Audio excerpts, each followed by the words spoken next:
নমস্কার বন্ধুরা, নীলগোপাল একাডেমির পক্ষ থেকে আপনাদের স্বাগত জানাই। বন্ধুরা, এই মুহূর্তে সবচেয়ে বড় খবর, বাংলা যুবশক্তি প্রকল্পের টাকা সবাই পাবে না। এখানে সবাই আবেদন করতে পারবে না। তো কারা কারা আবেদন করতে পারবে, কারা আবেদন করতে পারবে না, তা নিয়ে আজকের ভিডিওতে বিস্তারিত আলোচনা করব। সো বন্ধুরা, ভিডিওটি শুরু থেকে শেষ পর্যন্ত স্কিপ না করে অবশ্যই দেখবেন।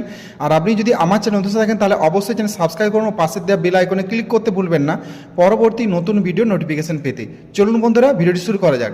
বন্ধুরা, আপনারা জানেন যে আমাদের রাজ্যে বাজেট ঘোষণা হয়ে গেছে। তো সেখানে পরিষ্কারভাবে বলা আছে যে 21 থেকে 45 বছর বয়সী যোগ্য শিক্ষিত বেকার যুবকদের মাসিক ভাতা দেওয়া হবে অক্টোবর মাস।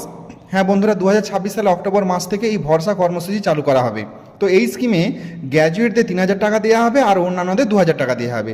তো গ্র্যাজুয়েট যারা বিএ পাস করেছে বা এমএ পাস করেছে তাদের প্রত্যেকেই কিন্তু, বা যাদের বিএড রয়েছে তারা প্রত্যেকেই কিন্তু এই 3000 টাকা করে মাসে মাসে পাবে।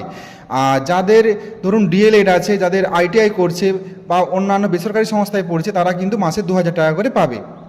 যারা গ্র্যাজুয়েট নয় তারা 2000 করে কিন্তু পাবে।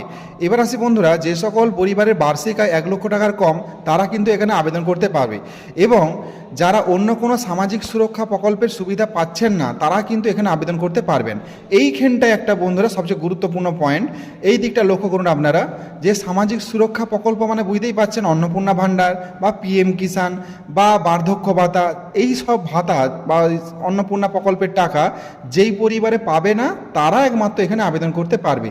তো আপনারা এটুকু আপনারা প্রত্যেকেই জানেন যে পশ্চিমবঙ্গ রাজ্যের কম বেশি প্রত্যেক বাড়িতে অন্নপূর্ণা ভাণ্ডারে টাকা পাবে এবং বার্ধক্য ভাতা টাকা পাবে। তাহলে সেই সব পরিবারে কিন্তু এখানে আবেদন করা যাবে না। তো মানে বুঝতেই পাচ্ছেন যে এখানে অনেক শিক্ষিত যুবক এই প্রকল্পের টাকা কিন্তু পাবে না, সবাই কিন্তু এই প্রকল্পের টাকা পাবে না। তো যদি পরবর্তী সময় এটা চেঞ্জ হয় অবশ্যই ভিডিওর মধ্য দিয়ে আমি আপনাদের জানিয়ে দেব। তো আপাতত এখানে সবাই কিন্তু আবেদন করতে পারবে না। যাদের লক্ষ্মীর অন্নপূর্ণা ভাণ্ডার বা বার্ধক্য ভাতা বা কোনো পিএম কিষাণ এসবের টাকা পাচ্ছে তারা কিন্তু এই প্রকল্পে, মানে এই যুবশক্তি প্রকল্পে নাম নথিভুক্ত করতে পারবেন না। এবার আসি বন্ধুরা, যে যুবশক্তি প্রকল্পে কী কী ডকুমেন্ট লাগবে এখানে ফর্ম ফিল আপ করার জন্য। প্রথমে বলে রাখি, মাধ্যমিকের যে অ্যাডমিট কার্ড সেটা লাগবে।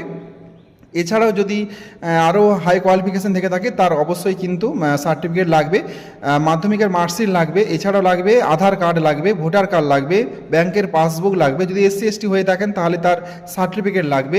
এছাড়াও রিসেন্ট পাসপোর্ট সাইজের একটা ছবি চাই আর সিগনেচার। বন্ধুরা, একটা ভ্যালিড মোবাইল নাম্বার চাই, যে নাম্বারটায় আপনাদের ওটিপি আসবে। তো সেরকম একটা মোবাইল নাম্বার আপনাদের দিতে হবে। সো বন্ধুরা, এখনও কিন্তু আবেদন প্রক্রিয়া শুরু হয়নি। আবেদন প্রক্রিয়া শুরু হয়ে গেলে আমি আপনাদের জানিয়ে দেব। তো বাংলার এই যুবশক্তির এই ওয়েবসাইটে গিয়ে যদি আপনি এখানে অ্যাপ্লিকেশন স্ট্যাটাস বা এখানে ডিপার্টমেন্ট রিপোর্ট দেখেন তাহলে বুঝতে পারবেন।